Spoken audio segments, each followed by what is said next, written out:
Bueno, Adamo, ¿te parece entonces si hoy hablamos un poco del arte en relación a la belleza y a la innovación o la novedad? A mí es un tema que, bueno, que se me ocurrió, no, porque tampoco es algo demasiado original, pero sí del que tengo que hablar en algunas de las clases que doy. Entonces, bueno, pues si bien no solo el arte, sino las experiencias estéticas y la filosofía estética en general tiene como uno de las ideas o de los conceptos principales la belleza como centro en los juicios del gusto, aunque también está la elegancia, lo sublime y etcétera, pero bueno, la belleza tiene desde el clasicismo un protagonismo especial, que en este caso iría relacionado con el placer y que luego se va a formular en el arte y en las teorías del arte. Pero nos encontramos con que cuando hablamos de arte, de lo que sí es arte y de lo que no, hay al menos algunas escuelas o algunas corrientes de pensamiento que dicen que, bueno, que hay que diferenciar, no sé si estás de acuerdo con esto o no, a lo mejor podría ser el primer punto del orden del día, que habría que diferenciar el arte de un ejercicio técnico, ¿no? Y que entonces, por ejemplo, pues cuando Renoir pinta un cuadro con un estilo impresionista, perdón, con puntillismo, lo que fuera, bueno, está haciendo arte en la medida en que está descubriendo un punto de vista o descubriendo o haciendo una deconstrucción de la mirada o del ojo que ve o etc, lo que fuera. Si yo ahora me pongo a pintar un cuadro, aunque sea otro diferente con esa misma técnica y lo hago maravillosamente, pues ya no sería arte en pleno sentido de la palabra, sino bueno, un ejercicio técnico, una práctica, vamos a decir, y que también, y justamente por eso, seguramente resultaría bello, pues como porque nuestro ojo ya está acostumbrado a esa técnica, a esa perspectiva, a ese punto de vista que inventó el impresionismo, y que entonces tampoco tendría demasiado mérito y que justamente cuando algo es verdaderamente innovador, pues que lo que pasa es que nos resulta o feo o abrupto o molesto o nos conmueve negativa o morbosamente de algún modo, ¿no? Y que si nos resulta demasiado agradable o bello desde el primer momento y sin ningún tipo de proceso, pues entonces es que no era algo tan nuevo y que por tanto no está aportando nada en la historia del arte, digamos. ¿Eso quién lo dice? Pues yo qué sé, esto lo dice, no sé si lo dice, ahora me pillas ahí un poco. Ay, perdón. Sí, ahí, Es que pensaba, estos son los machirulos. Es lo primero que se me ha venido a la cabeza. Es como, esto lo han dicho unos machirulinis. yo la verdad que no sé ahora, si te digo la verdad, no sé ahora decirte Como el common dónde lo sense leí de o la por teoría qué, estética pero que lo del siglo escuché un XX. montón, sí. ¿El qué? Es como el common sense del Tatarkiewicz o alguno de estos, ¿o qué? Ah, bueno, pues puede ser tranquilamente. Sí, sí. Bueno, hace Me pone mucho que fatal. no lo leo, pero está de manual en una asignatura que tutorizo, con lo cual podría ser de ahí. No. Sí, es como de estas ideas que tienes así como de cursos de estética así de toda la vida Mm. y como que aparece esa perspectiva, pero bueno, que está guay de todas formas como para debatirlo, ¿no? Porque en todo caso es un poco contradictorio. Aunque también te voy a decir una cosa que se me acaba de ocurrir con esto. En el caso de los griegos, lo que sí les leí, sobre todo, pues bueno, hablando de la música, que era que no que la no que la belleza y la novedad tuvieran que tener un proceso de ajuste, pero llegan al mismo puerto por otro lado totalmente diferente, que es que, bueno, pues que defendían un poco, que defendían las artes, en concreto la música, como un ejercicio que no fuera esclavizante. Es decir, que si te tenías que poner a repetir un movimiento o una escala o no sé qué, un montón de veces, pues como suele hacer cualquier pianista moderno o violonchelista o lo que fuera, o como también tiene que hacer una bailarina, pues que si tienes que estar repitiendo lo mismo, pues que eso ya no es que no sea arte, sino que pierde la esencia por ser esclavizante y no concuerda con esto de que el hombre libre pues no trabaja. Como que eso ya es trabajar. Ya no sería estudiar o mirar los astros y descubrir cosas nuevas o lo que fuera, sino que repetir sería como trabajar. Entonces, bueno, la verdad como que no es que estén en la misma línea de esto otro que decía antes, que yo creo que es mucho más moderno, esto de que mmm, lo que nos resulta bello demasiado fácilmente ya no es arte. Yo creo que en los griegos no está esa idea, al contrario, creo que tienen una idea mucho más proporcional, geométrica y etcétera de la belleza. Pero bueno, sí vendrían a coincidir en que el ejercicio técnico no es bueno. Bueno, no estoy de acuerdo. Yo es que hay muchas cosas para decir ahí, porque por tu unpack, ¿no? Como por una parte está el rollo de los críticos, o sea, el papel del crítico de arte, ¿no? O sea, el papel de una persona que profesionalmente se dedica a emitir juicios sobre cosas y que con eso paga el piso. Hombre. Eso ya es una cosa muy del siglo XX, o sea, me parece un juicio demasiado situado, o sea, como demasiado... o sea, Sí, es muy del siglo XX. no puede durar porque es un tipo de profesión que está ya obsoleta, o sea, nadie puede ganarse ya la vida así en el capitalismo avanzado. No, claro, ahora ya esto ya no se puede ganar uno la vida así porque además ya está, bueno, las aplicaciones de Google pues todas preguntan cuánto te gustó algo, sea una película o sea lo que Claro, eso fuera. ya está trasladado al AI, o sea, eso ya no tiene, ya no es un ejercicio, ya no hay humanos que se puedan dedicar a ser intermediarios entre el mundo del arte y la opinión Sí. pública, porque eso ya es tecnológicamente obsoleto. Eso es lo primero que pienso. Luego, lo segundo que pienso sobre esto es que es una visión personalista del genio, ¿no? Es una cosa muy del siglo XX, pero en realidad del siglo XIX, como de que Como todo. pocos elegidos, exactamente, solamente hay unos pocos machirulos elegidos que son los que hacen el arte, mientras que el resto de la gente son pues una puta mierda. Imitadores. Imitadores o sí. Y yo, por el contrario, pues claro, tengo una visión muchísimo más romántica del siglo XXI, porque ahora estoy en la idea de que en realidad el post-neoposmodernismo es neorromanticismo. Sí, yo también estoy de acuerdo. Claro. Que es que todo el mundo hace arte, o sea, que el arte es una sensación interna, que no es un juicio externo y que por lo tanto quien me venga a mí a decir que no estoy haciendo arte cuando estoy haciendo ahí mi puntilleo, copiando perfectamente el Renoir aquel, porque me mola muchísimo ese Renoir y lo estoy copiando con todo no sé qué, en el momento en que yo siento en mi interior que hay una fuerza que me está llevando mientras ejecuto esta tarea, da igual que sea copia, que sea original, que sea el Renoir, que sea un crucigrama, para mí eso sí que es arte. O sea, sí, yo también, a ver, pienso como tú, aparte de todo, porque es como, no sé si decir, quizá no clasista, ¿no? Pero como un tanto elitista, un tanto mística de la genialidad, efectivamente, y que a lo mejor sirve justamente para validar pues estos productos artísticos que no le gustan a nadie, en vez de los que le gustan a todo el mundo. claro, para validar el arte ese del siglo XX, que ya nadie hace, entonces, porque a nadie, o sea, ahora la gente que hace arte, yo no sé si le importa más lo bello y lo feo, yo creo que ya la peña está en otro paradigma. O sea, depende del tipo de arte, pero en el mundo ese del arte del que parecemos estar hablando, tipo la pintura, o sea, no sé, como que hay ya no hay no me da la impresión de que haya tanta exasperación por la búsqueda de lo nuevo. Ya. ¿No? Bueno, Como... yo lo que creo es que sí, a lo mejor sigue estando como protagonista la belleza, en la medida en que la belleza es una interpretación del placer.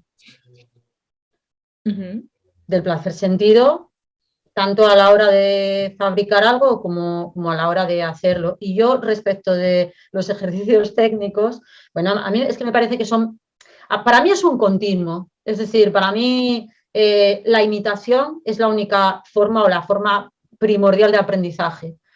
Y justamente creo que imitar lo que hacen otros es lo que nos permite no encorsetarnos, ¿no? En nuestra propia individualidad, en nuestro propio tiempo, es decir, no estrechar demasiado el horizonte. Entonces creo que justamente imitar a otros es una forma de comunicarse, como de establecer un feedback, ¿no? Dentro de la comunidad artística. Y entonces, pienso que, por ejemplo, alguien que en el baile pues sea capaz de, no sé, como de mostrarnos una danza, pero decir algo o transmitir algo también de la genealogía y de la historia de esa danza y de cómo fue procesándose, pues me parecería lo máximo, ¿no? Entonces, claro, no, yo tampoco estoy de acuerdo con esa idea de que lo bello hay que procesarlo. Creo que es una idea como demasiado intelectualista del arte, quizá. Sí, no sé, yo del arte la verdad que no sé mucho.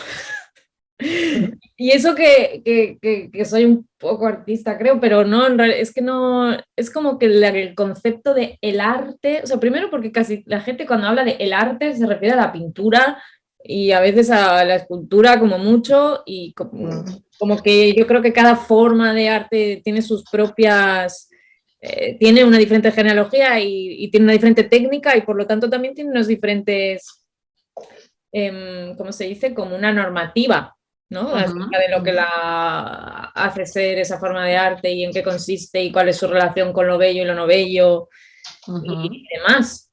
Porque por lo que estabas diciendo sobre, por ejemplo, en lo que yo estoy ahora haciendo, estoy escribiendo un artículo para Critical Mass, que es del el Congreso de los 50 años del Contact Improvisación. ¿Que el Contact Improvisación es una forma de arte? Vale, vamos a decir que sí, para hablar de ella ahora. Es una forma de arte, sí. Y justamente uno de mis argumentos más principales siempre es que no todo el aprendizaje es imitación. Que hay aprendizajes, como son los aprendizajes que ocurren en el contact improvisación, que justamente vienen de la propia mecánica de movimiento del... Mecánica es una palabra fea porque es un poco aplicar como una metáfora del mundo de la técnica sobre el mundo del cuerpo, que es una tendencia filosófico-histórica muy fuerte y a lo mejor habría que rechazarla. Entonces, mejor que en mecánica vamos a decir dinámica del cuerpo. Entonces, la dinámica del aprender de la propia dinámica del cuerpo y de las posibilidades de desenvolvimiento de la propia dinámica del cuerpo, en este caso, en lugar de aprender por imitación del movimiento de otros cuerpos. ¿Qué pasa en el contact improvisación? Que mucha gente aprende por imitación de lo que hacen otras personas y entonces lo aprenden mal, porque lo que hace es imitar formas. ¿Y qué pasa? Que el contact improvisación como forma de arte no se basa en la forma, sino que se basa en la dinámica corporal y en las posibilidades de la dinámica corporal. Y esas posibilidades de dinámica corporal las aprendemos cuando bebés, probando, o sea, simplemente por el ímpetu de la energía, de esa fuerza que surge de nuestro propio cuerpo, que es estar despiertes, ¿no? Estar en la vida diurna, el movimiento surge, excepto quizá alguna persona que tenga muy limitada su capacidad de movimiento por diversas razones. Entonces, probablemente para hacer un cuadro puntillista no se puede utilizar el mismo criterio. O sea, esto vale para el contact improvisación. En el contact improvisación el aprendizaje primordial quizás no es por imitación, pero puede que en otras formas de arte sí. Entonces, pues sí, no, o quizá depende también de la forma de aprender de cada persona. A mí me va bien, o sea, a mí me resulta, ¿no? La imitación, no solo en el arte, en la filosofía, en todo. Bueno, yo creo que también habrá como, yo que sé, una psicología del aprendizaje que también implique contemple una diversidad, ¿no? En las formas no solo de enseñar, sino también de aprender. Bueno, en este caso quiero decir, es así, pero porque tiene que ver con qué constituye a esa forma de movimiento. Pero si hablamos del tango, pues es un caso diferente también. Entonces, porque queríamos hablar un poco también del tango, como siempre. Y Y el tango sí que es una forma de arte que además de ser popular tiene su genealogía y consiste en forma, o sea, existe, bueno, también quizás en el contact, pero vamos a limitarnos al tango. Sí que existe un ideal, ¿no? Digamos. O sea, yo creo que hay aquí eso que decías de la técnica o sea, esa cosa de los señores esos que dicen que si no eres Renoir eres una mierda y que si imitas a Renoir no eres nadie, es un poco lo que pasa en cualquier cosa, ¿no? O sea, cómo alcanzas la fama y el reconocimiento. Y dejando de lado todas las cuestiones que son de orden socioeconómico-político, que tengas una persona que cuando te mueras se dedica a publicar todo lo que has hecho, que bueno, hayas tenido unas facilidades o que bien esa persona haya decidido, como Platón, sacarte la... vamos, hacer dinero de tus intestinos, o que hayas tenido una producción ingente y entonces eso te lo hayan reconocido en vida y haya sido imposible no reconocértelo, bla, bla, bla. Pero dejando de lado todo eso, supongo que es una cuestión difícil porque cómo tu producción ha ampliado la forma de aquello que ya se conocía que tú estabas haciendo, tipo la pintura o el tango, ¿no? Como, ¿qué es lo que cuál ha sido, has tenido una contribución, ¿no? Que se te ha reconocido, que puede ser un reconocimiento más justo o injusto, yo que sé, estoy pensando en Kandinsky frente a Klimt, ¿no? Como, no sé, pero bueno, pero algo has hecho que la gente ve como diferente y que puede llegar a reconocer. No sé si como bello o feo, porque a mí el criterio de lo bello y lo feo me cuesta entenderlo, pero... Bueno, como que les mola. Pero que mola, que a la gente le gusta. Pero el criterio es que mola. Sí. Mola o no, sí, porque aparte a mí me parece que tiene una connotación más allá del gusto, ¿no? Que es el reconocimiento, y yo quiero introducir esto, bueno, no sé si lo meto a casa o no, pero es que se me vino a la cabeza, que es el reconocimiento del carisma.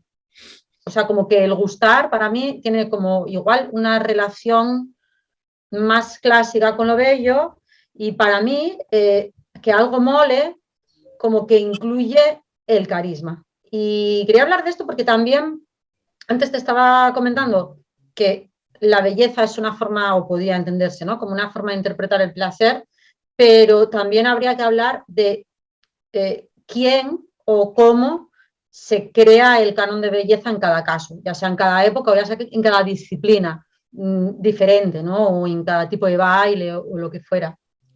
Entonces, bueno, yo soy de la idea de que la belleza el canon de belleza no tiene por qué ser uno, ¿no? Pero bueno, como que, ¿qué es lo bello? Lo genera el carisma, tanto en la belleza física de una persona como en las obras que crea. Claro, otra cosa es que definir lo que es el carisma, pues igual es tan difícil o más que definir la belleza, pero bueno, también lo tengo pensado y entonces... A ver, Y entonces, bueno, pues creo que el carisma tiene que ver y también el estilo, las dos cosas, tanto el carisma como el estilo, por ejemplo, en un baile, generar un estilo propio o tener un carisma, tiene que ver con saber, con tener gracia o saber de alguna forma llevar con orgullo las anormalidades o las extravagancias de una misma, ¿no? O las limitaciones. O sea, creo que, por ejemplo, si nos ponemos a sentir el tango dentro de nuestro cuerpo y a probar lo que podemos hacer y cómo nos puede quedar mejor y qué postura nos favorece más y tal, pues creo que encontrar dónde tenemos nuestras limitaciones de lo que fuera, de velocidad, de flexibilidad, de equilibrio, lo que sea, y intentar salvarlas de alguna manera, o sea, intentar, bueno, caminar con ellas, digamos, es lo que genera un estilo. No sé si así como... Lo que pasa es que hay gente que tiene menos limitaciones, ¿no? Bueno, claro. pero siempre tienes alguna. Entonces, esa persona que tiene menos limitaciones, obviamente, porque imagínate que tenga unas condiciones físicas de gimnasta, yo qué sé. Pero bueno, es quizás respecto a uno mismo, ¿no? Como que dices, bueno, a lo mejor lo que a esa persona le parece una limitación, pues a ti te parece una tontada. pero el hecho de tener que caminar con ello, con un orgullo, es algo que pasa también como por adentro, no solo por afuera, pero que al mismo tiempo creo que se trasluce. No Entonces, sé, bueno. sí, puede pasar, pero estoy intentando pensar en ejemplos y no se me ocurre. Yo creo que hay algo que tiene que ver con esa misma energía interna de la que hablaba, la energía interna que tiene que ver con el aprendizaje que no sucede precisamente por la imitación, aunque se utilice la imitación para llevarlo a término, pero esa sensación que a mí siempre me gusta, ¿no? La sensación extática de realmente estar ahí. O sea, es una cuestión de presencia y una potenciación de la energía de la presencia. Y respecto a lo que acabas de decir, por ejemplo, de las limitaciones, pensaba en Facundo Piñero, que en la entrevista que hizo con Pepa Palazón hace poco, creo que fue, decía, es que yo tengo una limitación, decía, tengo un problema de corazón y entonces igual tengo 180 pulsaciones por minuto cuando estoy actuando y tal. Y decía, y le decían, pero bueno, esto es terrible, ¿cómo puede ser? Y está bien, ¿no? Decía, no, sí, el médico me ha dicho que por lo visto me viene bien porque me da más energía de lo normal, por eso tengo tantísima energía. Claro. Entonces, bueno, pues es una limitación que es una no limitación y que le hace ser un bailarín, claro, con una energía y una potencia. Claro. Pero imagínate que en verdad, claro, que en verdad es un poco lo mismo, porque esa no limitación, hombre, para entenderla como no limitación, pasó un tiempo. Es decir, que socialmente, pues habría seguramente muchas personas que te dirían, ay, bueno, ten cuidado, te va a dar un infarto, bueno, qué sé yo, ¿no? Entonces, saber sacar provecho de lo que supuestamente es una limitación o una extravagancia, vamos a poner, yo creo que es lo que da el carisma. Pero lo que da el carisma también, yo qué sé, a iconos, en plan a Marilyn Monroe, por ejemplo. Y bueno, porque sí que es verdad que por mucho ejercicio técnico que hagamos y por mucho que lo podamos considerar artístico, hay algo que, no sé, supongo que tú, a ver, la gente que bailamos tango vemos, por épocas por lo menos, vemos muchos vídeos, ¿no?, de tango. Y ahí es donde conocemos, bueno, pues diferentes bailarines y tal, aunque a lo mejor no los hayamos visto en persona ni a todos o ni mucho menos a todos. Y bueno, yo veo como muy claro que hay un montón de bailarines pues que lo hacen bien, incluso vamos a poner los que tienen una técnica extraordinaria y no es una cosa así como que, ay, bueno, es que es muy milonguero y tiene no sé qué ingrediente que, no sé, yo no lo veo o lo que fuera, pero como que hay algunas personas que se ponen a bailar y generan como un magnetismo, es decir, no puedes dejar de mirarlo, te gustaría estar mirando todo el tiempo. Mientras que hay gente que no sé cuál es el mínimo cambio, pero lo pones a mirar y te aburre o te resulta monótono. Y a lo mejor están haciendo prácticamente lo mismo, pero es como una gracia, es como algo que no sé explicar, que seguramente tenga explicación, pero que así en principio, pues bueno, pues parece carisma, duende o como se quiera llamar, porque no nos resulta tan fácil determinar lo que es. Pero como dices, seguramente sí que se puede determinar, yo creo, lo que es con mucho, con un survey. Vamos, si nos pusiéramos a hacer una investigación, podríamos, así tipo sociológica, con una entrevista semiestructurada, podríamos llegar a algunas conclusiones. Está también la cuestión de que aunque no cobremos, todo el mundo somos críticos cuando tenemos un ojo muy entrenado. Aunque no podamos vivir de ello y no podamos elaborar teorías estéticas sobre ello, pero es verdad que tenemos un ojo muy entrenado. Y dentro de ese ojo entrenado, nuestro gusto se dirige a ciertos detalles, seguramente, que yo no sé cuáles son, pero si pensamos en las parejas del tango que son famosas hoy en día, yo creo que Facundo y Vanessa o Jonathan y Clarisa han tenido el éxito que tienen porque es verdad que encarnan novedad y tradición al mismo tiempo, ¿no? Es como, claro, el tango, lo bueno del tango como lugar de análisis es que es un universo muy limitado. Entonces, las cuestiones son de absoluto detalle. Para cualquier persona que esté viendo este vídeo y que no baile tango, le resultará extraño. Porque en realidad, ¿qué es lo que diferencia a las grandes, digamos, a las top parejas de tango? No es directamente su habilidad técnica, porque casi toda esa gente tiene unas condiciones físicas fuera de lo común. Pero yo creo que hay una cuestión, yo creo que hay trabajo, fíjate, yo creo que hay intencionalidad. Yo también creo que hay trabajo. Sí. O sea, creo que hay que trabajar. Esto es como que nos vamos a poner marxistas. Sí, o sea, yo creo que es como que dicen, ¿y la mano cómo te la pongo? ¿Un poquito más arriba, un poquito más abajo? No voy a sacar el dedo así, sí lo voy a sacar así, porque yo veo muchos vídeos de tango y hay cosas que me gustan o no me gustan según qué. Bueno, mi criterio claramente tiene que ver con lo que yo entiendo por elegancia, y lo que yo entiendo por elegancia creo que es que haya fuerza y sensibilidad a partes iguales, ¿no? Que la fuerza y la sensibilidad estén al mismo nivel, que no se vaya una demasiado por encima de la otra. Entonces, una pareja, por ejemplo, concreto de Facundo y Vanessa. Vale. Es lo que me resulta nuevo en la forma de bailar en concreto de ellos dos. Facundo y Vanessa. Sí, porque a mí es una cosa que quería tratar, porque en parte me sorprendió. A mí me encantan, me parece de una elegancia, una belleza, una gracia extraordinarias, pero no lo veo tan novedoso, no sé. No lo ves novedoso lo que hacen, yo sí. No, y por eso te quería preguntar, sí. Luego, mira, en el vídeo podemos insertar ahí algún clip. No lo sé por qué, pero yo recuerdo que cuando los empecé a ver me llamaba mucho la atención que me resultaba muy novedoso al mismo tiempo que me resultaba muy tradicional. O sea, justamente es un poco como Freud. O sea, que es como, soy súper novedoso, me invento unas cosas nuevísimas que no habéis visto nunca antes. Habría que pensar si Freud era artista. Pero eso sí, me engancho con toda la tradición más cool de la cultura occidental, no sé qué, Grecia, no sé qué, la ciencia, patatín, la psique, los mitos, todo eso. Pues yo a Facundo y Vanessa los veo un poco como a Freud, o sea, los veo un poco como que recogieron toda la tradición, ¿no? Todos los elementos tradicionales del tango y después con ellos hicieron, pues...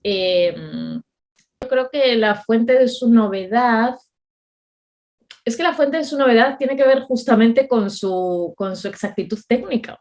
O sea, son más exactos técnicamente que los bailarines que se creen más exactos, o sea, que están más exactos técnicamente, o sea, lo son aún más. Y yo creo, ahí es donde digo lo del trabajo, porque yo tengo la sensación, y al escuchar esta entrevista que tienen con Pepa Palazón, eso parecía indicar que ellos realmente, ellos coreografían todo lo que hacen. O sea, que ellos entienden la tradición de que el tango salón debe ser improvisado, que lo valoran, por supuesto la improvisación y que utilizan la improvisación para crear coreográficamente, pero que mayormente ellos y muchos otros bailarines de salón que se dicen improvisadores coreografían. Yeah. Pero que la magia de sus coreografías justamente está en el, no diría en el parecer improvisada, sino que es que ni siquiera se puede llegar a plantear esa cuestión, porque la energía que ponen en lo que hacen es tan fuerte que esa distinción deja de tener sentido. O sea, no se trata de si ellos están siguiendo un plan o de si están internamente dejándose llevar por una fuerza interna, sino que la fuerza interna es tan fuerte que lo que sea plano no deja de tener importancia. Entonces, para mí yo vuelvo a esta energía interna, que para mí es un poco todo lo que es importante en el arte y en la creación en general, ¿no? Como si tú puedes llegar a esas cotas de energía, es imposible que esa energía no sea transmitida a la audiencia. Ya, que no se propague, digamos. Es imposible que no se propague, ¿no? Pero claro, para alcanzar esas cotas de energías tienes que tener unas condiciones increíbles, un trabajo extraordinario, una constancia, aparte, por supuesto, de un entendimiento de la genealogía y decisiones concretas y consistentes sobre el estilo. También me da la impresión. Y ellos tienen decisiones concretas y consistentes sobre el estilo porque no dejan nada, absolutamente nada, a la... ¿Cómo se dice? Como al azar. Bueno, es que, a ver, ellos sí son impecables, ¿no? Yo cuando los vi la primera vez llevaba mucho tiempo sin ver algo que me llamara la atención en tango, o sea, que me gustara, que me gustaba al punto de poder, yo qué sé, ver un montón de vídeos, ¿no? Como pasmarme, ¿no? Y sí, no sé si veo lo que dices. Lo único, pero bueno, si no había tenido en cuenta esto, que la exactitud técnica a lo mejor supone una innovación o por lo menos una oleada diferente, ¿no? Sobre todo porque veníamos como un tiempo en el que la moda era lo contrario, como el baile un poco más sucio, lo que decíamos de Carlos y Noelia, el baile un poco más sucio, el baile más arrabalero, como muy sentido, muy hacia adentro, pero con más bien poca, ¿no? Poco trabajo a lo mejor, ¿no? O menos trabajo, está claro. No sé, yo cuando estaba pensando en esto, y a lo mejor cambio un milímetro de término o de tercio, a mí lo que me pareció es que en el tango, de lo que yo viví, o sea, lo que yo lo conozco en el tiempo de vida, porque es como que se me escapan un poco estilos que fueran muy antiguos o como a qué época pertenecieron, cuándo, tal, porque no siempre hay documento gráfico, ¿no? O visual. Pero desde que yo estoy ahí, para mí, novedoso en el sentido fuerte de la palabra, en el sentido de, no sé, modificó las estructuras del baile y por tanto también de la enseñanza, de la sensación de aprendizaje, fue el tango nuevo, nos guste luego más o no. El tango nuevo fue la posmodernidad del tango, en plan que... Claro, por eso ya se pasó. Claro, y se pasó. Y también entiendo que quizá el tango nuevo, como que igual fue un poco como la música dodecafónica, como que trajo, para mí es importante, el hito del tango nuevo, porque también se pasó pero modificó todo, porque yo qué sé, cosas como por ejemplo como esas volcadas o esas colgadas o bueno, o un montón de cosas, incluso como mantenerse un poco más en el propio eje y no sé cuántos, son cosas que luego el tango que se dice tradicional las asumió. Claro, las asumió, lo que pasa es que luego, bueno, pues más o menos la pose volvió a ser la clásica y la antigua, la tradicional, ¿no? Pero hay cosas del tango nuevo que se quedaron ahí. Y, por ejemplo, es que antes del tango nuevo eran muy pocos los profesores que te podías encontrar que no iniciaran las clases de tango enseñándote el paso básico ese en 8 tiempos, con el cruce y todo. Después del tango nuevo, nadie enseña así, o casi nadie enseña así, porque ellos fueron los que tiraron totalmente por la borda esa forma de, no solo esa forma de enseñar, esa forma y otras parecidas, como que el tango nuevo hizo, para mí lo importante, hizo que ese baile que es el tango, que es un baile de improvisación, fuera todavía más improvisación, es decir, que no hubiera ninguna secuencia como la sigue habiendo, pues, por ejemplo, en la salsa, hasta donde yo sé, que no hubiera ninguna secuencia que se pudiera presuponer, ¿no? Que cuando tú das un paso no hay ninguna presuposición, ninguna de lo que va a ocurrir después en cada segundo. Y si bien el tango anteriormente era mayormente improvisación, al menos el tango que se baila en una milonga, ¿no? En un salón, bueno, había ciertas cosas que iban más o menos enganchadas, ¿no? Había algunas, no sé si se explicaron, que desestructuraron mucho. Sí, este es un problema metodológico y yo creo que sí, es verdad que con el tango, la idea del tango nuevo abre esa idea, pero yo creo que tiene más que ver, fíjate, con el hecho de que a partir del tango nuevo y que a partir de los años 90 y los años 2000 empiezan a entrar en el tango muchos bailarines que vienen del contemporáneo. Bueno, y después del 2000 de la improvisación, no solo del contemporáneo, sino del mundo de la danza de improvisación. Bueno, por lo menos en mi caso. Pero o sea, yo empecé a bailar tango antes, un poquito antes que a bailar contact, pero sí que he observado que fue el momento en el que empezaron, bueno, pues estaban los hombres que se conseguían una bailarina de contemporáneo y le enseñaban a bailar tango, porque era fácil. Entonces yo creo que el hecho de que entrasen al tango mucha gente que venía del mundo de la danza también ha hecho que la cuestión metodológica se amplíe un poco, que tampoco esto es para defender a la gente de contemporáneo, porque justamente la gente contemporánea puede ser aún más estructurada que la gente del tango tradicional, pero que la metodología yo creo que Sí, bueno, que ese contacto, que esa hibridación abrió un poco las maneras de... También lo que sí, decías tú antes, de conocer el cuerpo, de conocer las mecánicas o las dinámicas del cuerpo. Viste que más cuando, interesante. Sí. claro, que cuando se empezaron a dar, yo qué sé, yo a los primeros que vi, que a mí me siguen encantando en todos sus estilos, que eran Sebastián Arce y Mariana Montes, y yo, esto fue como en el 2003, 2004, a mí me llamaron la atención, me fliparon. Y también no solo en las actuaciones, sino en la forma de dar clase. Como Ajá. que había una variación total, como que lo cambiaban todo. Y también en el tango, fíjate que en el tango nuevo hay como más figuras y más no sé qué, no sé qué, pero que también permitía empezar a moverse como de una forma más natural, un poco más fácil y sobre todo que invitaba a conocer, y yo creo que eso es algo que se quedó también, que invitaba a conocer la dinámica del cuerpo, por ejemplo. Yo recuerdo que antes de que ellos, por poner este caso, aparecieran en escena, pues era muy común que cuando se enseñaba o cuando se hablaba del tango, pues se dijera, sobre todo para la mujer o para la persona que hace el papel de la mujer, que bueno, que tenías prácticamente todo el tiempo el peso en un lado o en otro y que entonces cuando tenías el peso, digamos, sobre la pierna derecha, la otra pierna no pesaba, ¿no? Claro, que no pese quiere decir que tú hagas un esfuerzo para que no esté en peso muerto. Es decir, que no esté relajada, es decir, que no peses, que a ti sí te tiene que pesar, para que no le pese al otro.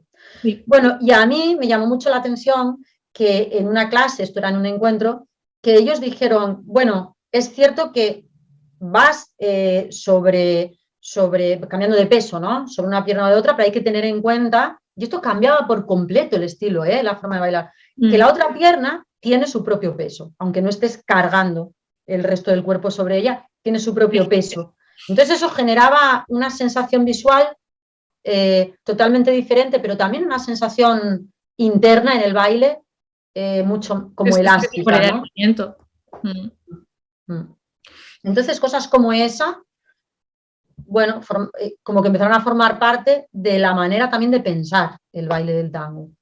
Ese deseo de conocer el cuerpo es un deseo que forma parte del desarrollo de la danza en general en el siglo XX, ¿no? Y que la danza postmoderna justamente tenía esos dos objetivos. Por una parte, tener mayor interés en el conocimiento del cuerpo y por otra parte, deshacer esas fronteras entre el baile formal, experto y el movimiento cotidiano.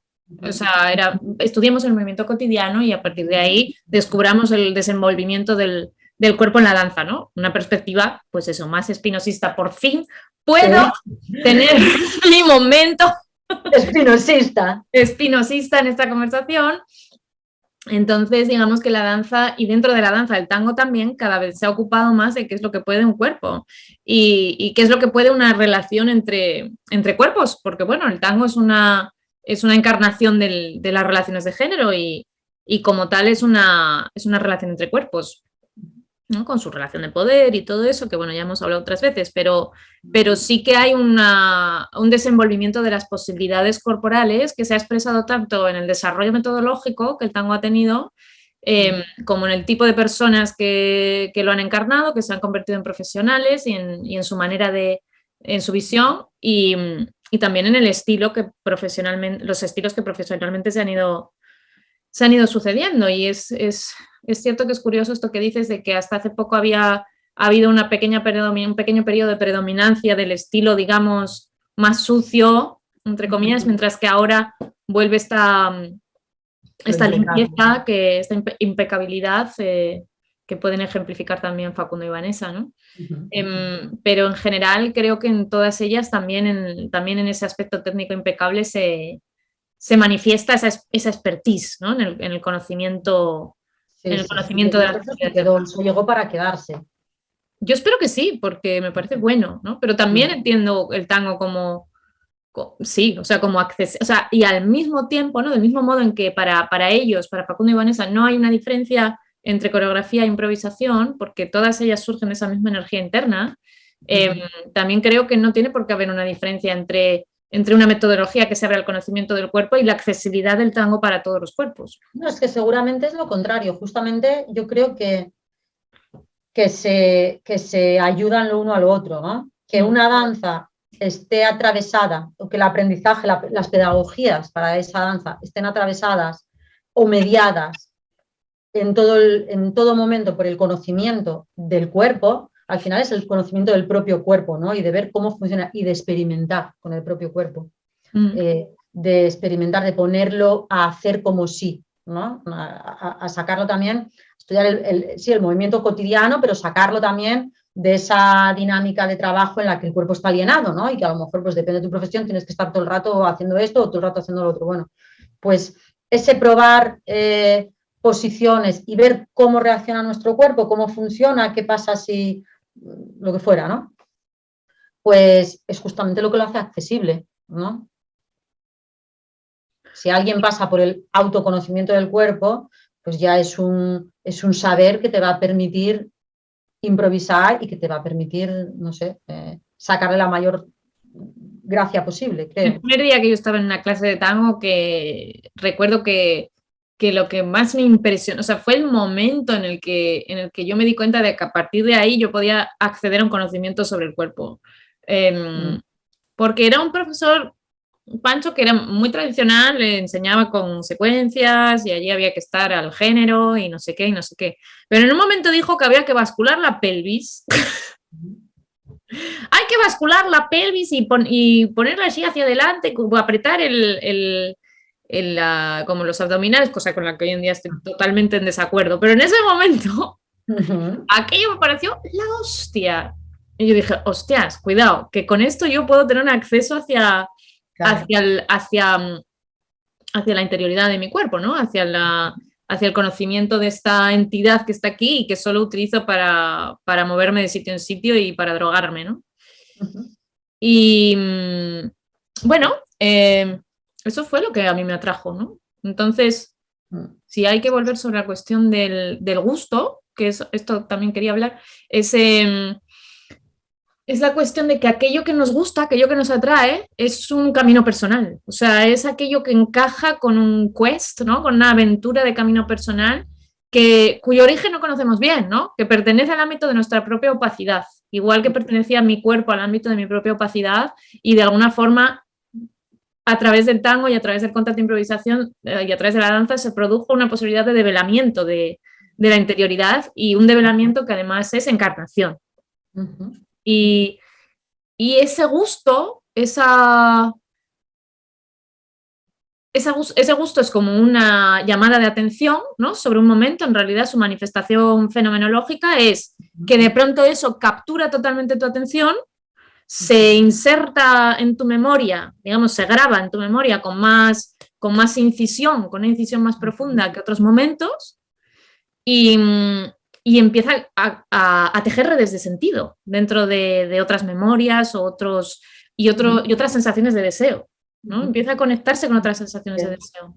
Yo creo que este es el gusto. O sea, que no es simplemente... Por eso me caen mal los críticos cuando dicen esas cosas medio del siglo XX que decías al principio, porque me da la impresión de que lo dicen de una forma totalmente distanciada. O sea, no hay están ejerciendo el gusto, pero no están ejerciendo una pasión.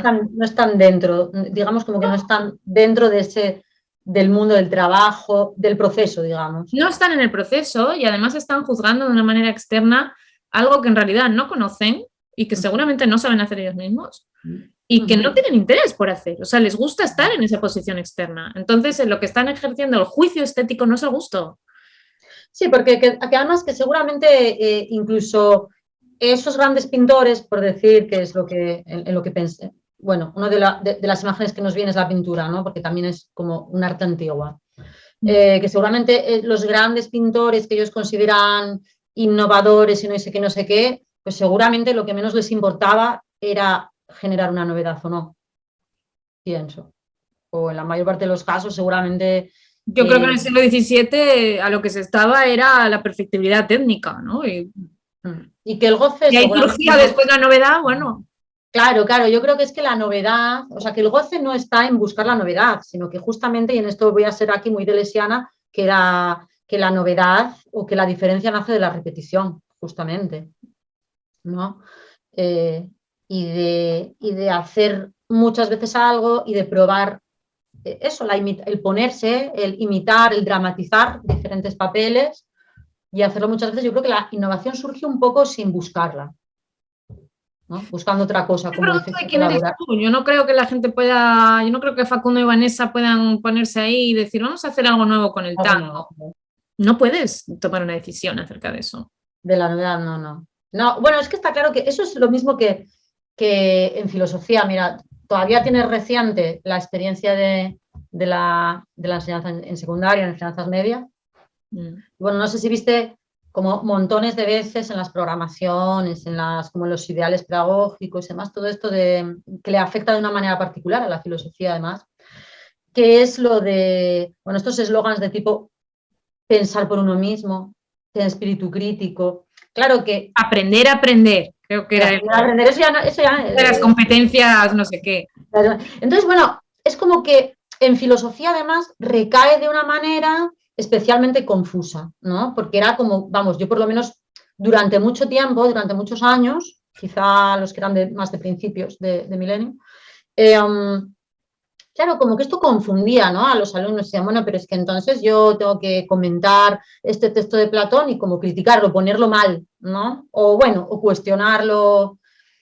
Y entonces, no sé, yo trataba o pensar por mí mismos, entonces no pensar como ellos, y entonces para qué los quiero estudiar, como que generar algo así. Claro, entonces yo decía, bueno, es que quizá la cuestión, bueno, por salvar de alguna manera la terminología, ¿no? Como que tener un pensamiento crítico es, bueno, tener un pensamiento crítico empezando como por uno mismo, ¿no? Es decir, dejar que otros nos balanceen un poco la perspectiva, es decir, que rompan la inercia, ¿no? Y justamente también, pues bueno, que para otra cosa que servía el estudio de la historia de la filosofía era pues para no hacer el ridículo creyéndose original, cuando seguramente pues casi todo lo que pensamos ya pensaron otros. De tal manera que efectivamente me parece como no solo imposible, sino bastante cursi, ¿no? Pretencioso, reivindicarse como novedoso, ¿no? O original en algo. Ahora, eso no quiere decir que sea nuevo, es nuevo para ti. A lo mejor otra gente la lleva haciendo no sé cuánto tiempo. Eso mismo, ¿no? Claro, es que esta es una distinción muy importante, que es la distinción de lo que es nuevo para ti, lo que es nuevo subjetivamente y lo que es nuevo en el ámbito de los críticos, ¿no? En una especie de sociedad del conocimiento que sea en el cual estás o forma de arte. Claro, lo nuevo para ti es mucho más accesible. Claro. Hombre, y aparte yo creo que, y esto yo creo que conecta con lo que decías tú, creo que lo nuevo para uno sí que es verdad que tiene un brillo que se proyecta a los demás, porque lo que es nuevo para uno es como que genera una ilusión, ¿no? O sea, genera como una energía, una sensación, un espíritu de descubrimiento, una sensación de exploración, bueno, cierta ilusión de un nuevo porvenir, aunque luego eso no dure tanto, ¿no? Entonces yo creo que cuando alguien comienza ¿no? A experimentar o a dar sus primeros pasos con algo que es nuevo para él, que antes no había hecho y que, bueno, que le abre un poco las perspectivas, creo que se nota un poco como que ese entusiasmo, digamos, se proyecta afuera, que sirve.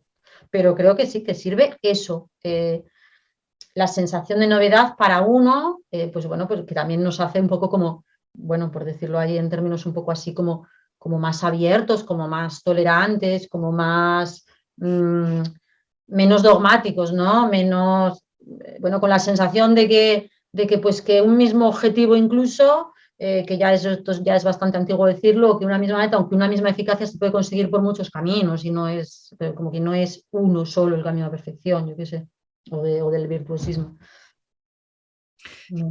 Hay dos cosas que, por una parte está la cuestión del cuerpo, cuando nacemos y empezamos a movernos, todo es nuevo, ¿no? O sea, como que la novedad es una sensación que va decreciendo con el tiempo o puede llegar a decrecer con el tiempo. Entonces, hay una cierta habilidad en una persona que consiga abrirse a la sensación de novedad siempre, ¿no? A pesar de ir envejeciendo. Lo que en el mundo este del mindfulness o en el mundo de meditación se llama actitud de principiante. Entonces, por ejemplo, cuando el cuerpo se empieza a mover y aprendemos de esas propias posibilidades de de movimiento del propio cuerpo, o quizás también cuando empezamos a hablar caso problemático, en el que no sé si vamos a entrar hoy, hay una cierta sensación de novedad, de juego, ¿no? De jugar con los elementos que tienes. Yo, por ejemplo, tengo como una gran ilusión y esperanza puesta en esa idea de la sexualidad infantil y de aquel aprendizaje que viene autónomamente del propio desenvolvimiento de los cuerpos en lugar de la inscripción de la ley del lenguaje, ¿no? De la ley de la sociedad inserta en el individuo como identidad. Entonces, sí que tengo esa necesidad de reactualización de ese tipo de experiencia. Sí, sí.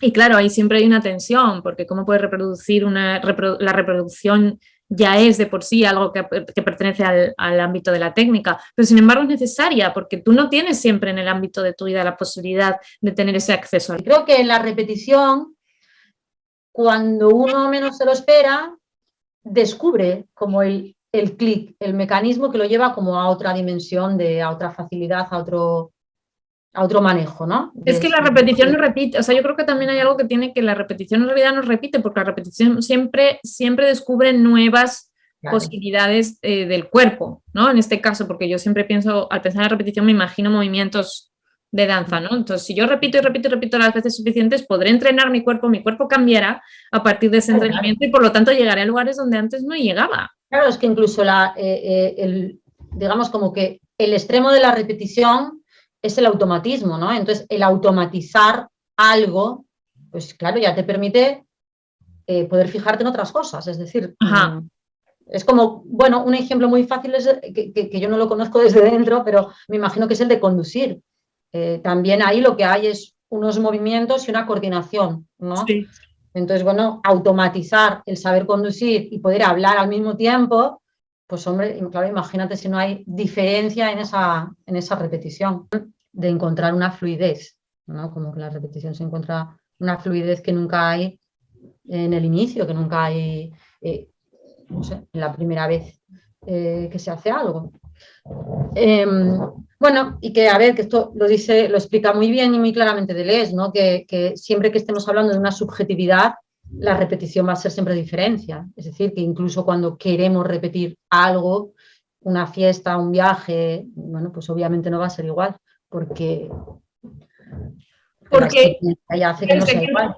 Aquí entramos a la cuestión esa de que todo, que también quería yo meter, que era lo de que todo el lenguaje es performativo. Entonces, es una constante creación de procesos y situaciones.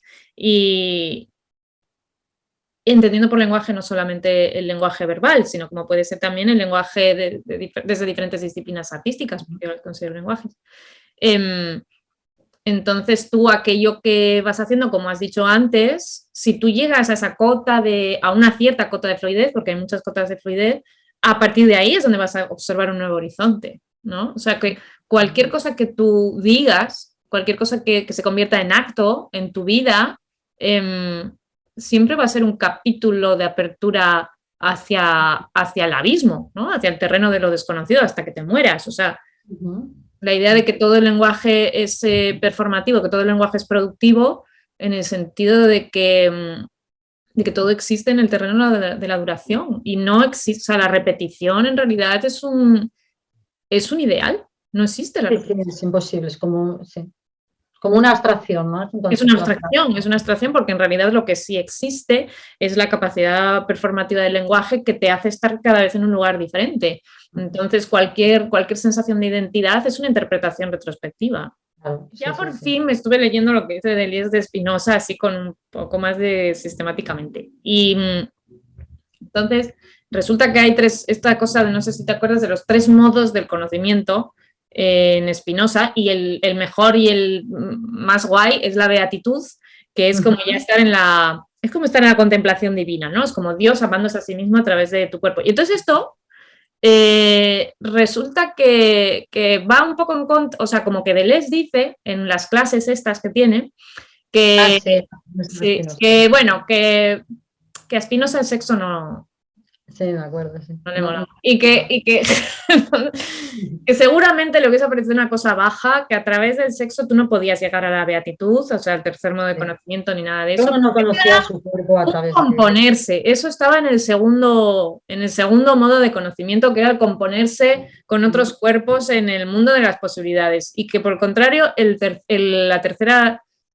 nivel de conocimiento era el más guay, y que el segundo, vale, estaba bien, o sea, era como una Una toma circunstancia, de digamos, contacto. evidencia de la naturaleza, pero no era todavía en la comunicación de las esencias con la esencia divina. Y me pareció mal. Te quería decir que me pareció mal eso, porque además, si se supone que estamos hablando de las potencias del cuerpo y de la composibilidad, digamos, del cuerpo con otros cuerpos, y por lo tanto de una ética como una posibilidad de composición, si luego de repente en el tercer tipo de conocimiento volvemos a una especie de relación individual y directa con Dios y nos dejamos de tener relaciones en el mundo, Bueno, pero es que por mira, claro posible, o lo he leído de mal. no, lo que pasa es que yo creo que la lectura que hace Deleuze, de Spinoza, las relaciones siempre son primordiales, ¿no? Otra cosa es que lo que Deleuze entiende es que, y yo creo que lo entiende con acierto, es que a Spinoza tanto las relaciones sexuales como todo el plano del cortejo no le parecen relaciones eh, que permiten conocer, sí, pero que permiten conocer, dice, como por los efectos. Que tú puedes conocer el sol en la medida en que te quema la piel, pero claro, el sol no es eso, ¿no? Un poco, eso es lo que te hace a ti. Entonces, como que el sexo, lo que él entiende es que no permite rebasar ese conocimiento e incluso esos juicios de valor que se pueden hacer sobre las cosas, como que lo que te coloca es en un plano muy... Lo que él dice es que el sexo no afecta a todo el cuerpo, sino que el sexo, y como se entiende tradicionalmente, creo que tiene razón, sino que el sexo lo que él dice es que alegra diferencialmente unas partes del cuerpo y otras no. O sea, como que pone a funcionar unas partes del cuerpo abandonando el resto, ¿no? Claro, Yo creo entonces, que está habiendo un sexo genital, como hablábamos el otro día, y que en ese sentido tiene razón. Y luego aparte, viste que en la ética de Spinoza, bueno, pues él tiene como una visión de las pasiones en las que analiza muy bien, bueno, pues que pues esas mezclas, esas misturas que son los celos, la envidia, no sé cuántos, yo creo que él entiende que el amor sexual enciende sobre todo ese tipo de relaciones, pero no quiere decir que piense que las relaciones así, sino que creo que lo que dice es que realmente cuando una persona se relaciona sexualmente con otra, no se relaciona mucho con otra, se relaciona un poco consigo misma. Eso, como cuando te relacionas con el sol y lo valoras según te pone de moreno o te quema o lo que a ti te hace en la piel.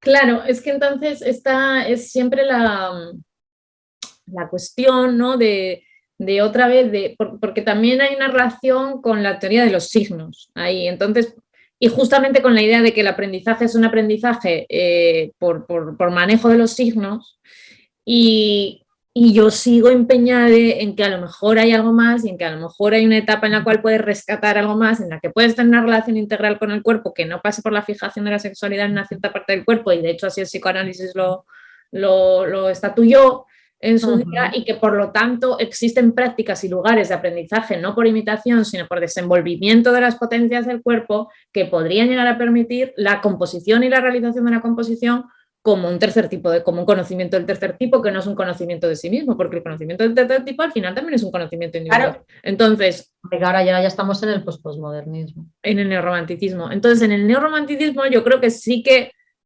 podemos llegar a imaginar, digamos, como que la novedad, que hablábamos de la novedad, ¿no? Como que la novedad se entrena, ¿no? Sí. Que se puede entrenar la novedad. Porque claro, por ejemplo, dentro del concepto de performatividad, dentro de la teoría de género, la performatividad no deja de ser un régimen de significado, ¿no? Y de alguna forma preexiste, es limitante, pero en realidad pensaba yo que a la gente le gustó ese concepto por lo que posibilitaba, porque aunque fuese ese régimen de significado, también significaba que si las cosas, digamos, no encajaban con el régimen de significado, había ahí un margen de novedad. Y ese margen de novedad lo que ha creado en estos últimos 15 años ha sido ese concepto de lo no binario, ¿no? Que en un principio se llamó queer, o por lo menos en el ámbito hispanohablante se llamó queer, porque en el ámbito anglosajón lo queer era como todo el fenómeno en general, pero en el ámbito hispano se llamó queer y esto es lo que, por ejemplo, aquí en UC Davis y no sé si en otros programas de performance, le llaman lo performativo. Justamente lo performativo es aquello que ha establecido una diferencia sobre la repetición, ¿no? O aquello que acaeciendo en una performance, o sea, en una realización del tipo que sea, emerge algo que no obedece a ese mismo régimen de significado. Y pensando en eso, pensaba en su estatuto ontológico, ¿no? O sea, ¿cuál es el estatuto ontológico, por ejemplo, de un género no binario cuando siguen existiendo limitaciones fenomenológicas en cuanto a la percepción del género, ¿no? Entonces, esa es la pregunta que siempre me llevó a mí por la senda de lo queer, ¿no? Siempre recuerdo que lo que más me llamaba la atención o lo que más me llamó la atención de ese libro cuando lo leí siendo muy joven era una frase que decía el momento en el que se disparan, digamos, cualquier tipo de régimen de significado es aquel en el que no sabes si lo que estás viendo es un hombre o una mujer. Y para mí eso fue como el momento, esa era la frase en la que yo sentía, eso mismo que sentí cuando dijeron en la clase de tango, ahora puedes bascular la pelvis, ¿no? La cuestión es, ¿el estatuto de la percepción verdaderamente limita aquello que pueda ser creado ontológicamente o la ontología puede transformar la percepción, ¿no? A ver, yo si quieres que te diga mi opinión, mi pronóstico, es que sí se va a dejar de leer el género, o por lo menos sí va a dejar de ser algo obvio, un poco, ese código, porque creo que ya está pasando con las razas. Y yo lo veo por mí misma, yo no sé, como que antes distinguía las razas y ahora no. Y ahora es como que veo que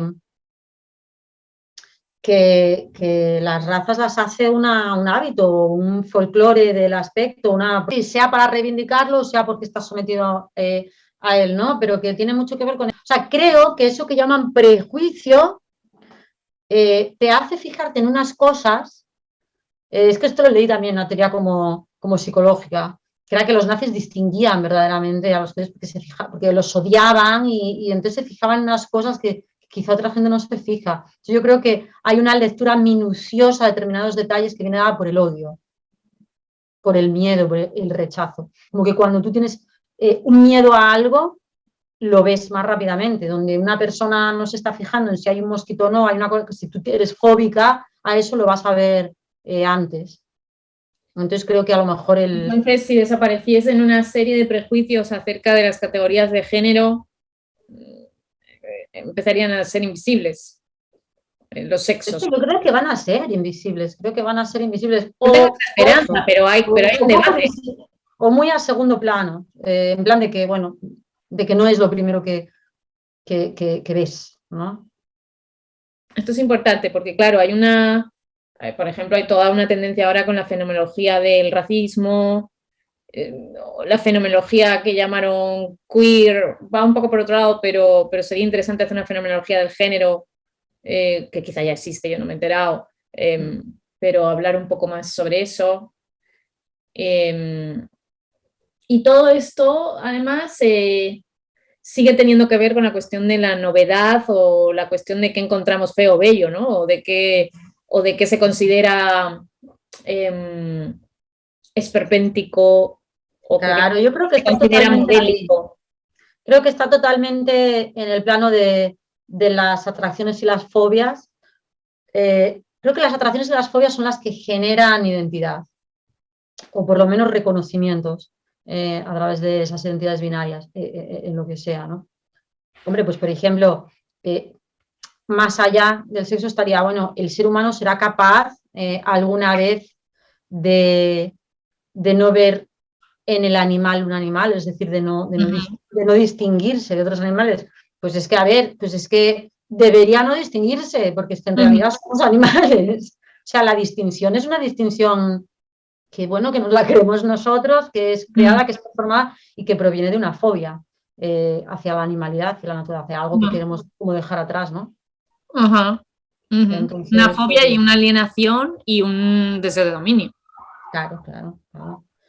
Entonces, pero pues, claro que, pero para nada es la naturaleza o una ontología objetiva prelingüística, prehumana, la que está diferenciando al ser humano de los animales, claro, al revés. Claro, que el ser humano haya tenido que hacer el descubrimiento darwiniano de que el ser humano es un animal, ¿no? Que es un animal más, o que es un mono, pues imagínate.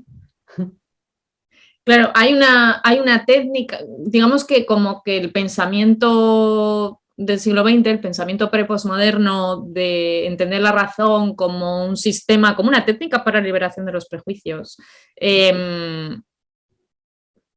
Luego entramos ya al postmodernismo, ¿no? Es mentira, esto no es lo que hace, en realidad es un deseo es una voluntad de dominio, ¿sí? Pero aún así existe, o sea, ¿es totalmente así y no es rescatable de ninguna manera? ¿O existe algún tipo de técnica que nos provea de la capacidad de entrenarnos en el deshacernos de los prejuicios y de esta manera poder dar lugar a la creación ontológica de nuevas posibilidades de ser? No sé, eso ya no lo sé. Que pase así de una forma como consciente, eso no lo sé. Ahora, que pase de una forma inconsciente a través de los cambios sociales, creo que empieza a pasar ya.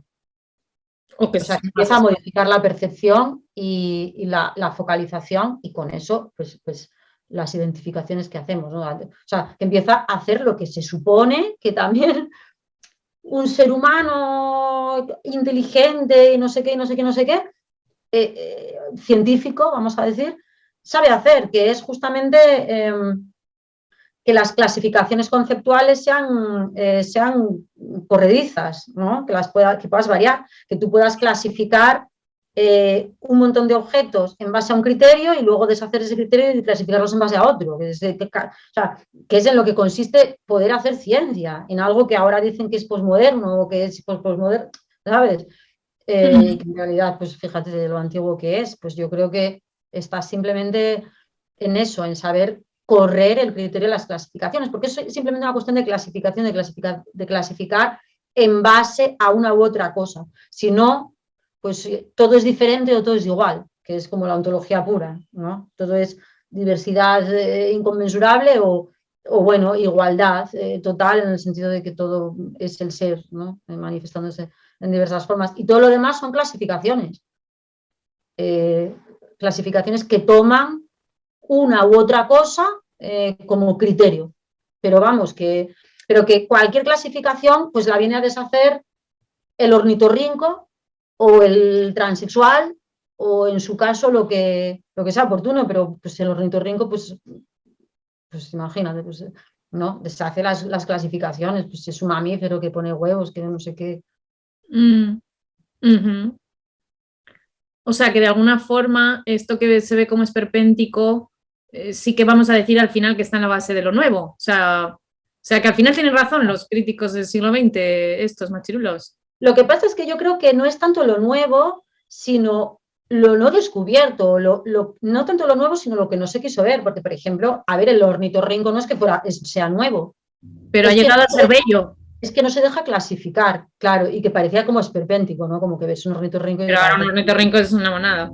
Sí, sí, pero eso es ahora. Antes un ornitorrinco era como, ay madre, pero esto parece piezas pegadas que no vienen a cuento, ¿no? Y claro, que es una monada. Pero el ornitorrinco existía de antes. O sea, sí.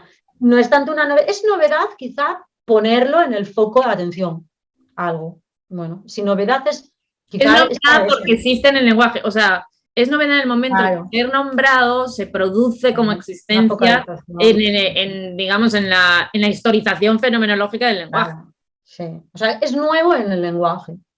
Es nuevo en el lenguaje y al ser nuevo en el lenguaje es capaz de transformar las clasificaciones. Entonces, a mí me gustaría terminar a lo mejor recordando el hecho de que siempre que bueno, siempre, no sé si siempre, pero que una de las grandes lacras, me parece a mí, de la estética del siglo XX es el haberse reducido al ámbito del arte, ¿no? El pretender servir, digamos, de cobertura institucional al mercado del arte en el siglo XX, cuando en realidad la estética es el acceso desde lo fenomenológico hasta lo ontológico metafísico. Me parece mal, quiero decir. Sí, pero porque yo creo que es un producto del humanismo eso, que es vamos a hablar de estética, yo qué sé, privilegiando el mundo de lo manufacturado por el ser humano a propósito para ser visto como bello o como caro. Es una clasificación muy, sí, o sea, muy limitante y muy producto, ¿no? de un cierto tipo de institucionalización en el siglo XX que ya no existe, ¿no? O sea, por ejemplo, aquí... Del progreso y de toda esta cosa como moderna del progreso en el sentido del abandono de la naturaleza, claro, porque lo estético no sé, por excelencia, pues es justamente pues la animalidad, ¿no? La sensación animal, la vivencia animal del propio cuerpo.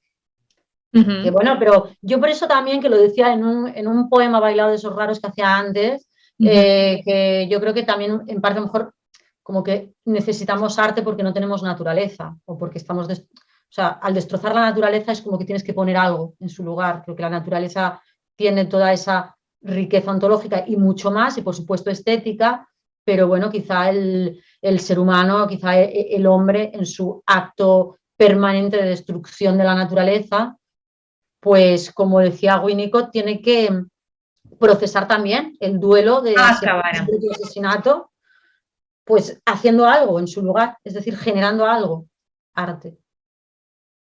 Que es el objeto transaccional que nos permite seguir manteniendo una relación con aquello que estamos destruyendo o que queda en el pasado. Pero es que justamente a Winnicott era una cosa de la que quería hablar también y creo que nos sirve para cerrar, porque esa idea del objeto transaccional, o sea, esa idea que justamente mezcla el mundo del lenguaje como mundo efímero de los signos con la existencia ontológica de cosas que son capaces de portar significado en sí, ¿no? O sea, como objetos del mundo, y entonces permite alcanzar un materialismo y no reducir la estética a un discurso sobre lo bello, sino entender que lo estético es precisamente esa capacidad de creación ontológica, ¿no? Y que se refleja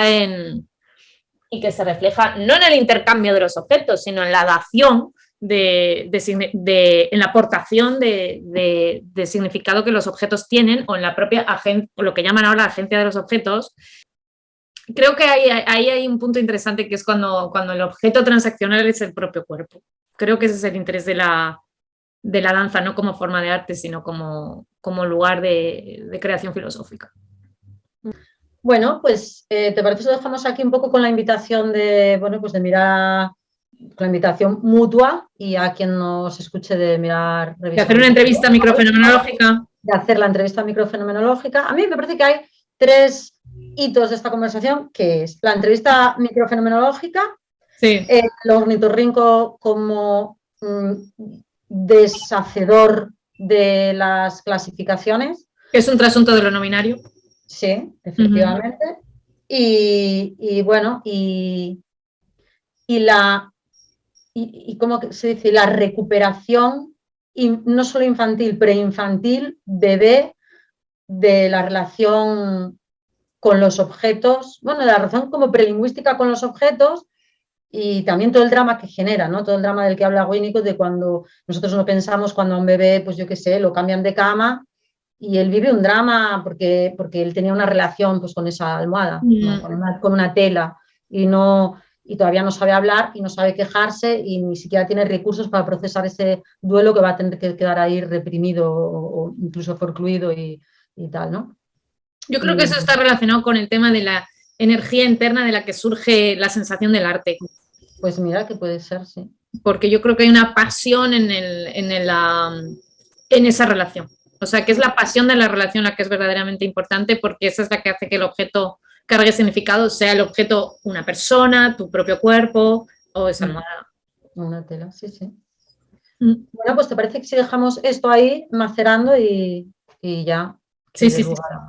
Muy bien. Pues nada, esto es larguísimo. Si alguien ha llegado hasta aquí, Gracias y felicidades. Le damos una entrada gratis a la próxima conversación larguísima. Bueno, pues ya estaría. ¡Hala! Adiós. Nada, adiós.